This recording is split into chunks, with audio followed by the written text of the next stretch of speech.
توسیع کی جانب سے زیادہ کپاس اگاؤ مہم کا آغاز کر دیا گیا۔ مہم کا آغاز ڈائریکٹر زراعت توسیع بہاولپور ڈویژن جمشید خالد سندھو نے کیا۔ ڈائریکٹر زراعت توسیع بہاولپور ڈویژن جمشید خالد سندھو نے ضلع بہاول نگر میں کپاس زیادہ اگاؤ مہم کا آغاز کر دیا ہے۔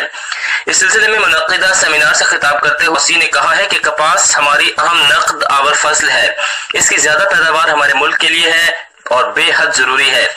اس سیمینار میں ڈپٹی ڈائریکٹر زراعت توسیع بہاول نگر چودھری مقصود احمد، اسسٹنٹ ڈائریکٹر زراعت تحفظ نباتات اور کوالٹی کنٹرول ملک مظہر حسین، اسسٹنٹ ڈائریکٹر زراعت آفیسرز نے شرکت کی۔ دوسری جانب بہتر کوالٹی والی بھٹی کی زیادہ پیداوار ہماری ملکی معیشت کے لیے ناگزیر ہے، اس لیے کپاس کو بیماریوں اور کیڑوں خاص کر گلابی سنڈی سے بچانا بے حد ضروری ہے۔ کپاس زیادہ اگاؤ مہم کا پہلا مرحلہ گلابی سنڈی کا بے موسمی تدارک کے حوالے سے آگاہی پھیلانا ہے۔